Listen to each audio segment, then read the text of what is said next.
Lorsqu'on veut faire un bon graphique, la première chose à faire est de tracer les axes.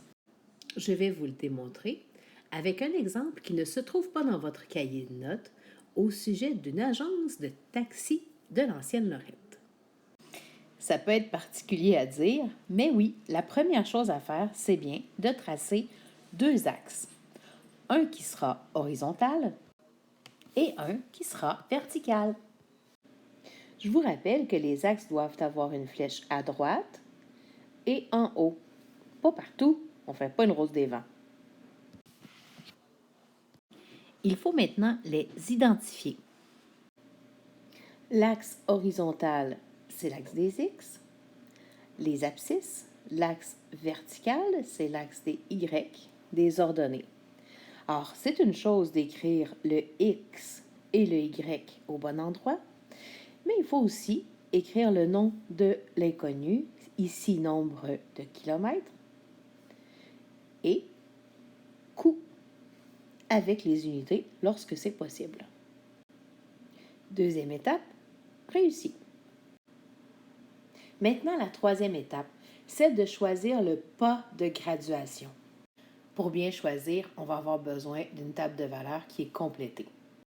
En lisant le contexte, on apprend qu'il y a un frais de départ de 3,45 lorsqu'on prend un taxi. Donc, pour 0 km, ça va me coûter 3,45.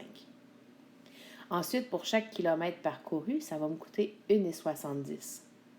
Aussi bien dire que si j'appelle un taxi pour faire 1 km, ça va me coûter 3,45 de l'avoir appelé, plus 1,70 pour le premier kilomètre. Le raisonnement sera le même pour 2 km. Donc, mon point de départ plus 1,70, cette fois-ci 2 fois parce que j'aurais fait 2 km. Le troisième calcul. Je sais que ma course de taxi m'a coûté 8,55. Et ça incluait mon coût de départ de 3,45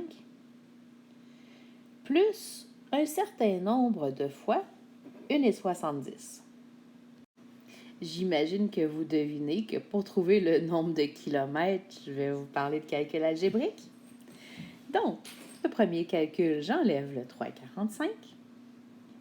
Ensuite, je divise par 1,7. Je sais maintenant que mon nombre de kilomètres est de 3 lorsque ça me coûte 8,55. Maintenant que ma table de valeurs est complétée, je vais remarquer que j'ai 10 graduations en X pour passer de 0 à 3. Le 0, je n'ai pas le choix, il est à l'origine. Et pour utiliser le maximum d'espace, je vous propose que chaque espace, chaque ligne pointillée, que le pas de mon graphique soit de 1/3. Donc, ça va me prendre 3 lignes pour arriver jusqu'à 1. 3 espaces pour arriver jusqu'à 2, 3 espaces pour arriver jusqu'à 3. J'ai, comme ça, étendu le plus possible l'utilisation de mon axe des X. J'ai un bon pas de graduation qui est régulier. Maintenant, l'ordonnée, l'axe des Y.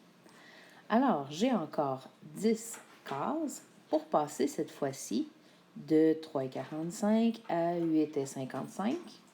Bon, aussi bien dire de 0 jusqu'à 8,55, de 0 jusqu'à 9. Bon, je pense qu'on ne va pas se casser la tête, on va faire des pas de 1. Donc, un espace va valoir 1 $. On pourrait écrire tous les nombres. Dans mon cas, je vais en écrire seulement 1 sur 2 parce que franchement, avec l'écran, c'est pas facile. Voilà, mon pas de graduation est déterminé. C'est fait. Le premier bond peut être plus grand à condition de faire une coupure d'axe.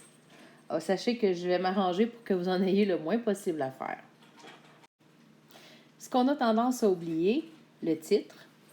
Sachez qu'en mathématiques, c'est pas dans le titre que vous allez exprimer votre créativité. Ça doit être tout simplement le nom des deux axes. Et c'est toujours Y selon X. Dans l'exemple qui nous intéresse, ce sera le coût selon le nombre de kilomètres. Il n'y a pas d'autre façon d'écrire un bon titre en mathématiques ou en sciences. Il nous reste maintenant à faire la dernière étape, la plus agréable, celle de placer les points.